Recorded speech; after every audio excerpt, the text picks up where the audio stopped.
Welcome to episode 2 of the No Read Book Club. We're working through chapter 2 of Atomic Habits. This chapter is all about how our habits influence our identity and how our identity influences our habits. Now, the author makes it quite clear that there's 3 levels of behavior change. There's our identity, who we are. There's our habits, what we do. And there's the results, what we get. Now, the important thing is the direction of which change occurs. All of these things are very good things.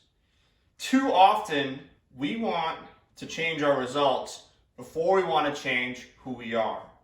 So for example, if I say I want to read more books, okay, that's the result. That's what I want to get done this year. I want to read more books.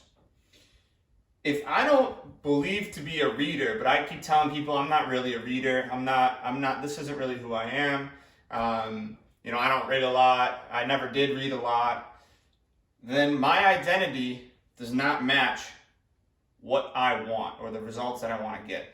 So I might read a book, I might get through one whole book, but because I don't identify as a reader, I'm probably just going to go back to not reading after I do that. The important thing is I want to be able to become a reader throughout the whole year, throughout my life, right? Because I keep learning. Same thing if I wanted to be a runner. I don't just want to set the goal of I want to run a half marathon, okay? And then once I do that, be done, and then kind of go back to just not really exercising. I want to become a runner. That's changing it through identity first, then habits, then the results. Because then after I complete my half marathon, I'm going to want to keep running because I'm a runner, okay? I'm a reader, I'm a runner. So when it comes to changing or thinking about what we want, first we have to think about who we want to become. Because anything that we try to get that is in direct resistance of who we are won't stick, won't last. So first we have to change our identity. Then, based on who we are, that starts to change what we do, okay? I am a reader, I am a runner. I'm going to run more, I'm going to read more. And as a result, I'll have done a half marathon, maybe a whole lot more, or at least I've done a half marathon and then run throughout the rest of the year and my life. And I'm going to be continuing to read books and learn more and more. So we have to change who we are. That's the first level. Then what we do, then the results will fall into place. What's really neat is who we are is not set in stone. And I think a lot of people don't fully see it that way.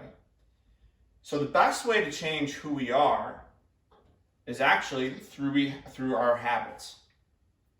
Each little thing that we do reinforces who we are.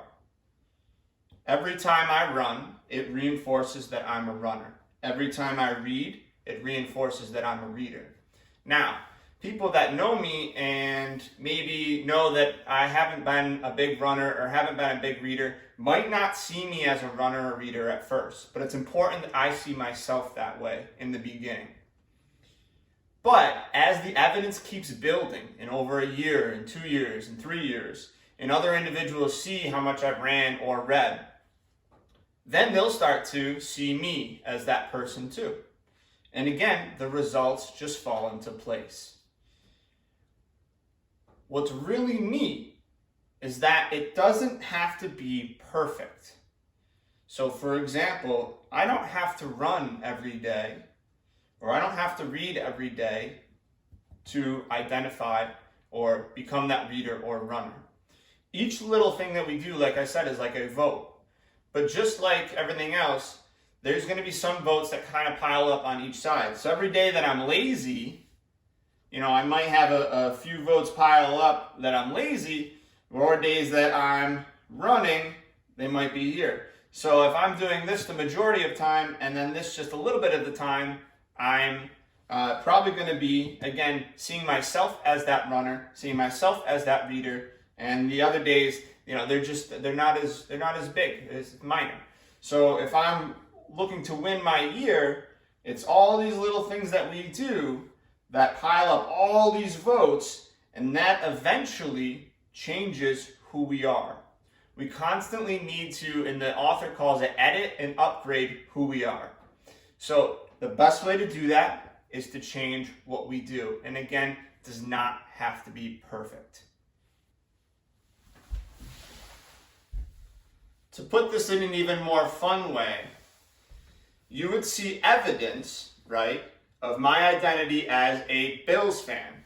So even though past 25 years of cheering for them, going to their games, wearing their clothes, wearing their socks, right, you would identify me as a Bills fan. But there are a few votes of evidence on the Cowboys side, because when I was little, my dad was dressing me up in Cowboys clothes and probably forcing me to cheer for them in those games, even though I was only 3. Sounds a little unfair, but so you would see a picture of me in Cowboys clothes, but then you'd see picture after picture of me in Bills clothes. You would probably describe me as a Bills fan. So evidence equals belief. The most important thing is every day you have these small decisions to decide who you want to become. Every little decision you make each day is a vote to who you are and who you want to become. So make sure you make those right decisions.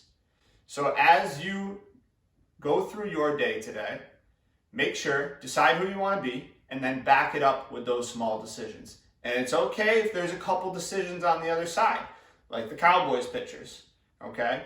As long as over the long term, you're who you want to be, those decisions add up to be much, much more.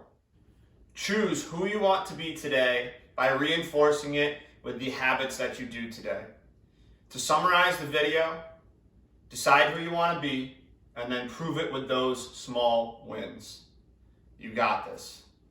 And go Bills.